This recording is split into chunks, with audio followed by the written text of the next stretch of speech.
నమస్తే అండి అందరికీ. నేను మీ మాధవి కృష్ణ.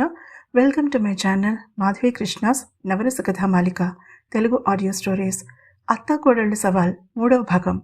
హాయ్ ఆంటీజీ నవ్వుతూ పలకరించడమే కాకుండా ఇన్విటేషన్ లేకుండా తమ ఎదురుగా సెటిల్ అయిపోతున్న బృందావనమాలని చూసి మొహం చిట్లించాడు శ్యామ్ సుందర్. అదేమీ పట్టించుకోలేదు బృంద. ఫల్గుని చేతులను అందుకుని అందమైన నవ్వు నవ్వింది. వేగంగా కొట్టుకుంటున్న ఫల్గుని గుండె బృందని చూడగానే నార్మల్ వేగానికి వచ్చింది. తేలికగా ఊపిరి పీల్చుకుంది.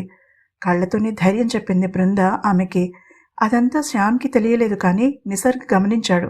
బృంద నుంచి వస్తున్న ఆ మంచితనపు పరిమళం ఆరాని అతను స్పష్టంగా చూడగలుగుతున్నాడు. చిరునవ్వుతో వాళ్ళిద్దరినీ గమనిస్తున్నాడు అతను. స్నేహానికి వయసుతో సంబంధం లేదన్న విషయం వాళ్ళిద్దరినీ చూస్తే ఎవరికైనా అర్థమవుతుంది. నేనెప్పుడూ పబ్కి రాలేదు, అందులోనూ ఇలాంటి పబ్కి అంది చక్రాల్లాంటి కళ్ళని తిప్పుతూ బృంద.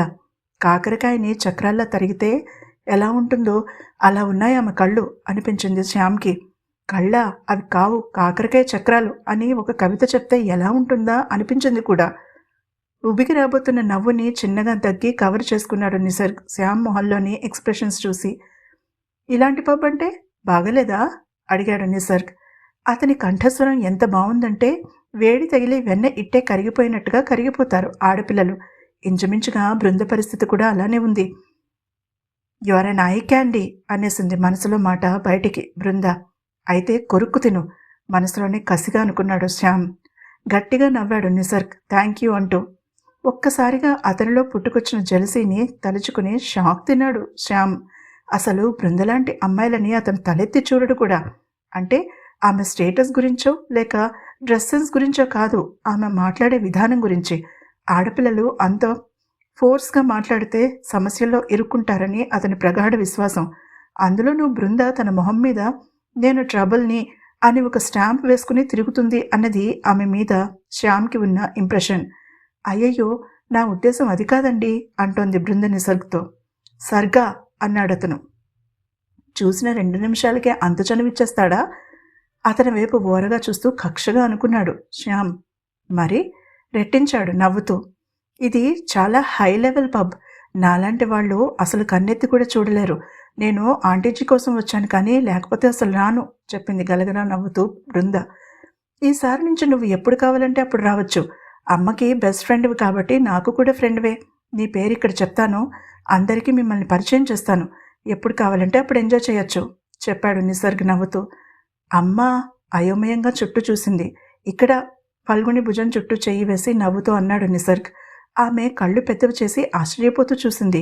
మీకు 2 కొడుకులా నోరు వెళ్ళబెట్టి అడిగింది ఫల్గుణిని. పక్కున నవ్వాడు సర్గా. అలాంటిదే అనుకో, ఎంజాయ్ చేయండి, నాకు పనుంది అంటూ లేవబోయాడు.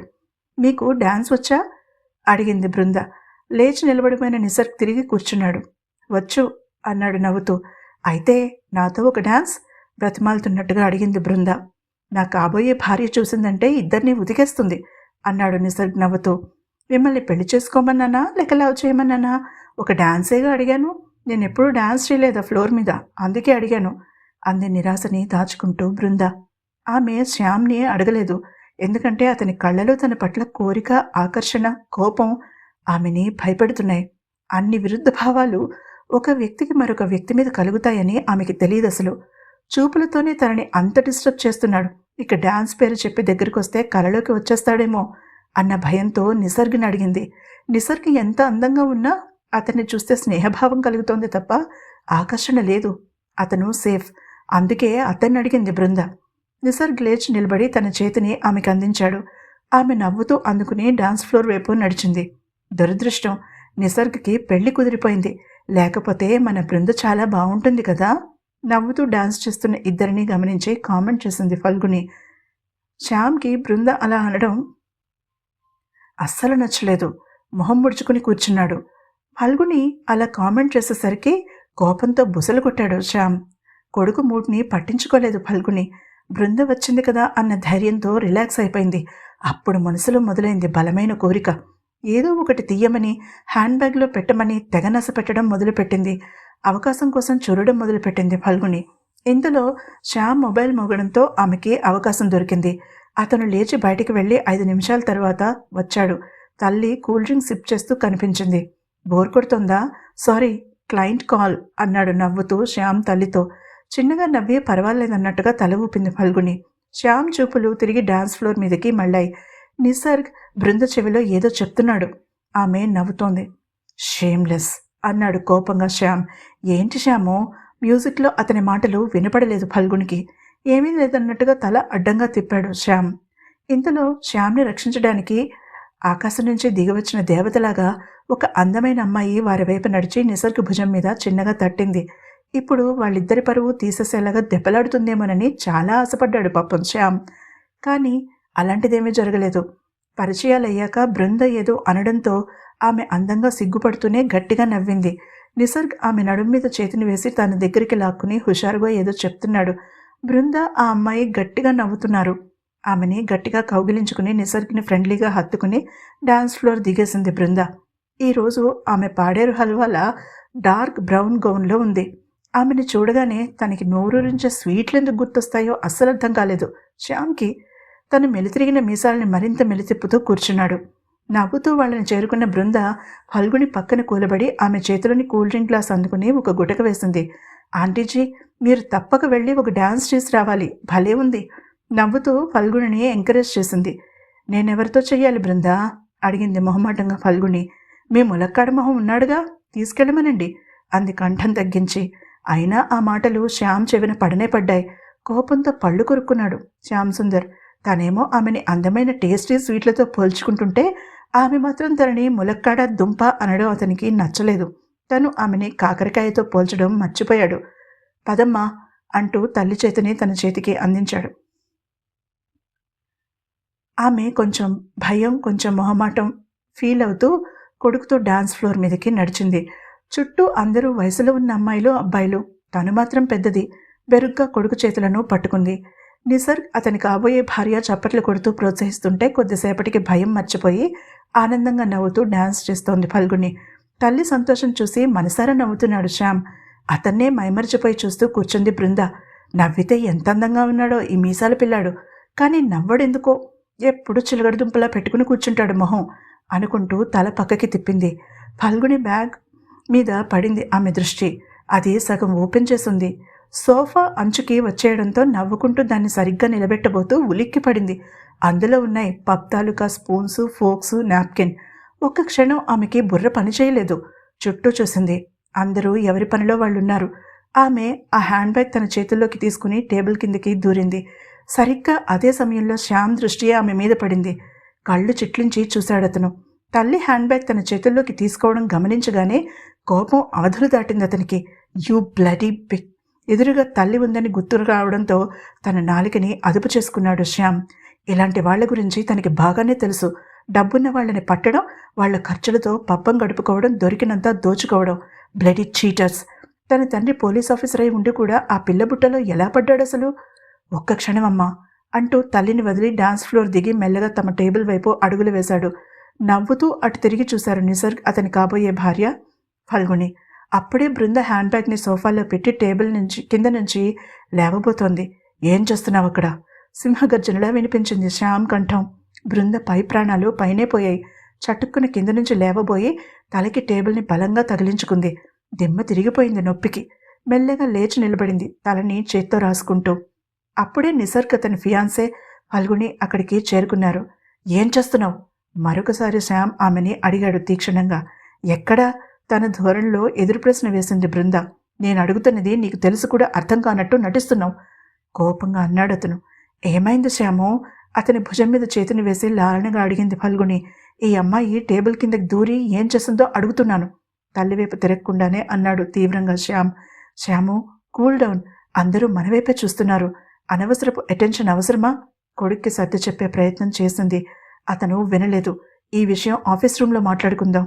నిసర్గ్ తన మాటకి ఎదురు లేదన్నట్టుగా ఒకసారి అందరి వైపు చూసి మొదటి ఫ్లోర్లోకి నడిచాడు. అతన్ని అనుసరించక తప్పలేదు అందరికీ. బృందకి అసలు శ్యామ్ ఏం మాట్లాడుతున్నాడో, ఎందుకు తన మీద కారాలు మిరియాలు నూరుతున్నాడో అర్థం కాలేదు. కొన్ని క్షణాలకి తలదిమ్ము తగ్గాక అప్పుడు తట్టింది ఆమెకి. కొంపతీసి తను పబ్ వస్తువులని రీప్లేస్ చేయడం చూడలేదు కదా? తన తల్లి గురించి తెలిసిపోయిందా ఏంటి తనకి? ఎలా సర్ది చెప్పడం అని టెన్షన్ పడుతూనే నైట్ పంచ్ పబ్ ఆఫీస్ గదిలోకి అడుగుపెట్టింది బృంద. తలుపు మూసుకునే ఆమె వైపు తిరిగాడు శ్యామ్. నిన్ను నమ్మి అమ్మ ఇక్కడికి ఇన్వైట్ చేసింది. ఆమె మంచితనాన్ని ఉపయోగించుకుని నువ్వు చేసిందేంటి? గర్జించాడు శ్యామ్. శ్యాము, వారించడానికి ప్రయత్నించింది ఫల్గుణి. నువ్వాగమ్మా, నీకేం తెలీదు అన్నాడు విసురుగా. ఎదిగిన ప్రతి కొడుకు అనే మాటే అయినా చివుక్కునిపించింది తల్లి ప్రాణానికి. నిసర్గ్ అడ్డు వెళ్ళిపోయాడు. అతని చేతిని పట్టుకుని ఆపేసింది ప్రకృతి, అతని భార్య.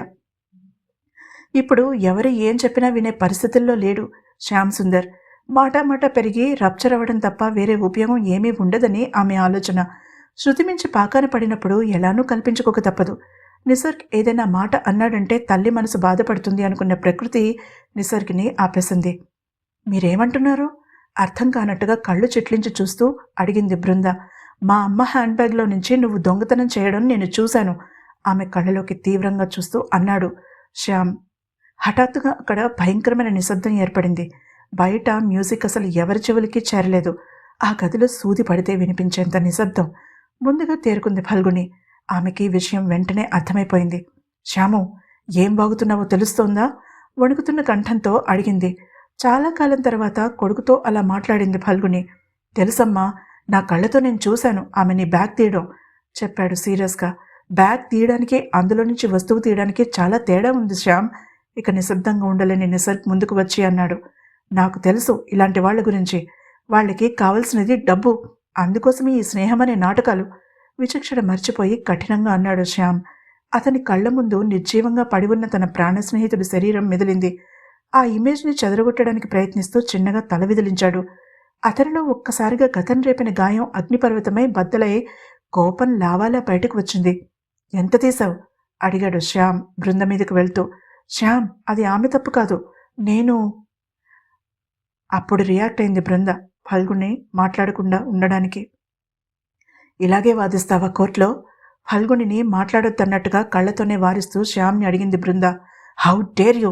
ఆమె మీదకి వెళ్తూ అన్నాడు శ్యామ్. ఆమె తన చేత్తో సైగ చేసి అతన్ని ఆపేసింది. నీ డబ్బున అబ్బాయిల సంగతి నాకు బాగా తెలుసు. లేని వాళ్ళు దొంగతనాలు చేయడానికి లేదా మీలాంటి వాళ్ళని వలలో వేసుకోవడానికి మాత్రమే ఉంటారనే భ్రమలో బ్రతుకుతారు. పాపం ప్రపంచం మొత్తం మీ చుట్టూనే తిరుగుతుందని అపోహలో బ్రతుకుతూ ఉంటారు. కానీ యు ఆర్ రాంగ్. కనురెప్ప కూడా వేయకుండా తీక్షణంగా అతని కళ్ళలోకి చూసి మాటికి మాట జవాబిచ్చింది బృంద. నీ చీప్ థాట్స్ నీ దగ్గర పెట్టుకో. మర్యాదగా చేసిన తప్పు ఒప్పుకో అన్నాడు కోపంగా శ్యామ్. సాక్ష్యం? అడిగింది అతన్ని యగాదిగా చూస్తూ బృంద. నిసర్గ్ ఆమె వైపు మెచ్చుకోలుగా చూస్తున్నాడు.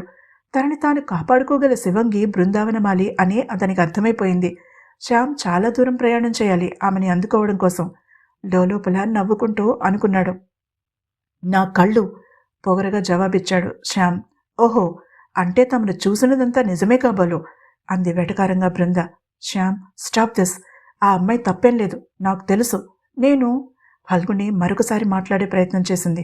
మీరాగండి ఆంటీజీ, ఈ పొగరబోత లాయర్ గారు సాక్ష్యం ఆధారాలు అంటున్నారు. బేసిక్ చట్టం కూడా తెలియకుండా లాయర్ అయిపోయినట్టున్నారు అంది మరొకసారి ఫల్గుణిని మాట్లాడనివ్వకుండా చేసేస్తూ బృంద. యూ బ్లడీ థీఫ్, మాటలు తిన్నగరాని అన్నాడు కోపంగా శ్యామ్. ముందు ఆధారాలు చూపించాక అప్పుడు నోటికొచ్చినట్టు మాట్లాడు లాయర్ బాబు, ఈసారి సీరియస్గా చెప్పింది తన హ్యాండ్ బ్యాగ్ జిప్ తీసి బోర్లిస్తూ బృంద. అందులో ఉన్న వస్తువులన్నీ ఆ గదిలో చెల్లాచెదురుగా పడిపోయాయి. రెడ్, బ్లూ ఇంక్ పెన్లు, రబ్బర్లు, స్టిక్కర్ల ప్యాకెట్, శానిటరీ నాప్కిన్, కొంత చిల్లర, 2 నోట్లు మాత్రం ఉన్నాయి. జిప్ తీసి దులిపేసింది బృంద. 4 ఆరెంజ్ చాక్లెట్లు కింద పడ్డాయి. ఆడవాళ్లకి ఇవి మాత్రమేనా దాచుకునే ప్లేస్లో? అడిగాడు కూల్గా శ్యామ్. ఆమెకి చెళ్ళును కొట్టినట్టుగా అనిపించింది. అవమానించడానికి నీకు హద్దనేదే లేదా? అడుగుతే ప్రకృతి వైపు తిరిగింది బృంద. నన్ను చెక్ చేయండి అంటూ నిర్లిప్తంగా నిలబడింది. నువ్వు ఇదంతా చేయవలసిన పని లేదు బృంద, నాకు నీ మీద నమ్మకం ఉంది. ఇక్కడి నుంచి వెళ్ళిపోదాం పదా అంది ఫల్గుణి. ఒకసారి మొదలయ్యాక ఆ పని పూర్తి చేయాల్సిందే ఆంటీజీ చెప్పి సైగ చేసింది బృంద. ప్రకృతి నిస్సహాయంగా నిసర్గ వైపు చూసింది. అతను చిన్నగా సైగ చేశాడు. ఆమె కదిలి బృంద ఎదురుగా నిలబడింది. జాగ్రత్తగా మొత్తమంతా చెక్ చేసింది ప్రకృతి. ఏమీ దొరకలేదన్నట్టుగా పెదవి విరిచి చూసింది శ్యామ్ వైపు. అతనికి ఆ క్షణంలో అనిపించింది తాను సున్నితమైన లైన్ క్రాస్ చేశాడేమోనని. అంతలోనే సర్దుకున్నాడు. ఇలాంటి వాళ్ళ వల్ల ఎంత నాశనం జరుగుతుందో తనకు తెలియనట్టుగా వేరే ఎవరికి తెలుసు? ఆ ఆలోచన రాగానే అతని మొహం కఠినంగా మారిపోయింది. ఏంటి లాయర్, ఇంకా పూర్తిగా నమ్మకం కుదిరినట్లేదు అడిగింది అవమానాన్ని దిగమింగుకుంటూ బృంద. అతను మొహం పక్కకి తిప్పుకున్నాడు. ఆ క్షణం అతని కళ్ళలో కనిపించిన చీత్కారం ఆమెకి విపరీతమైన దుఃఖం తెప్పించింది. అయినా తనని తాను అదుపు చేసుకున్నాడు. అతని దగ్గరికి అడుగు వేసింది బృంద. జీవితంలో నీ మొహం నాకు చూపించుకో.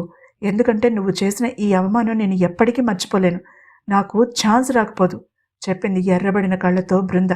చెక్ చేయమని నేను చెప్పలేదు, నువ్వడిగావు అన్నాడు అతను నిర్లక్ష్యంగా. కానీ ఆపమని నువ్వనలేదు. అది నువ్వు చేసిన ఇన్సల్ట్. అతని వైపు అసహ్యంగా చూస్తూ ఫల్గుని వైపు తిరిగింది బృంద. వెంటనే ఆమె మొహంలో భావాలు మారిపోయాయి. అందమైన నవ్వు నవ్వింది. ఆమె ఫల్గుణిని గట్టిగా కౌగిలించుకుంది. మీరు మీ విషయం ఎట్టి పరిస్థితుల్లోనూ ఇంట్లో చెప్పనని మాట ఇవ్వండి చెప్పి ఆమెకి దూరం జరిగి నవ్వింది బృంద. ఆమె చేతిలో చెయ్యి వేసి కళ్ళ నిండా నీళ్లతో తల నిలువుగా ఊపింది ఫల్గుని. ఈసారి మనం కలుసుకున్నప్పుడు మీ ఈ ములక్కాడు మొహం అబ్బాయి వద్దా ఆంటీజీ, నాకు నచ్చలేదు, మూడ్ స్పాయిలర్ అంది చిన్నగా నవ్వుతూ బృంద. నిసర్ ప్రకృతుల వైపు తిరిగి నవ్వింది. ఇలాంటి దుంపమొహంగాళ్ళని ఎలా చెయ్యమో అని బోర్డు పెట్టండి చెప్పి చిన్నగా నవ్వుతూ బయటికి నడిచింది. అప్పుడు కారింది ఆమె కంట్లో నుంచి నీటి చుక్క. నువ్వు ఇంత ఫూల్వని నాకు తెలియదు శ్యాము. ఒక లాయర్గా ఎవరు ఎలాంటి వారో తెలుసుకోలేని మూర్ఖుడివని నేను అస్సలు ఎక్స్పెక్ట్ చేయలేదు. నా హ్యాండ్ బ్యాగ్ తీస్తే అది డబ్బుల కోసమేనా? కింద పడితే తీసి పైన పెట్టడానికి కావచ్చు కదా, లేకపోతే అందులో నుంచి ఏదైనా కింద పడిపోయి ఉంటే తీసి లోపల పెడుతూ ఉండొచ్చు కదా. కోపంగా నిలదీసింది కొడుకుని ఫల్గుని. సమాధానం చెప్పలేకపోయాడు శ్యామ్. నిజమే, ఆ క్షణంలో తనకి వేరే విధంగా ఆలోచించాలని కూడా అనిపించలేదు. నుదురు రుద్దుకున్నాడు. రేపు ఆమె కాలేజీకి వెళ్ళి పర్సనల్గా సారీ చెప్పిరా తిరుగులేని ఆర్డర్ వేసేసింది కొడుక్కి. అతను ఏమీ అనలేక తల వంచుకుని ఒప్పుకున్నాడు. ఇద్దరూ మెల్లగా పబ్లో నుంచి బయటకొచ్చారు. వచ్చినప్పుడు ఉన్న హుషారు వెళ్ళేటప్పుడు లేదు ఇద్దరిలోనూ. ఎవరి ఆలోచనల్లో వాళ్ళుండి మౌనంగా ఇంటికి చేరుకున్నారు. అప్పటికి తండ్రి ఇంటికి చేరుకోవడంతో హాల్లోనే పలకరించాడు ఇద్దరిని. చాలా రోజుల తర్వాత తల్లి కొడుకులు పబ్కి వెళ్ళినట్టున్నారు, ఎంజాయ్ చేశారా నవ్వుతూ అడిగాడు సత్యదేవ్. ఫల్గుని ఏం సమాధానం చెప్పి ఉంటుంది? అసలు విషయం సత్యదేవ్కి తెలుస్తుందా? తెలుసుకోవాలంటే తప్పకుండా తర్వాత ఎపిసోడ్ని వినండి. ఈ ఎపిసోడ్ కనుక మీకు నచ్చినట్లయితే తప్పకుండా లైక్ చేయండి. అలాగే నా ఛానల్ని సబ్స్క్రైబ్ చేసుకోవడం మర్చిపోకండి.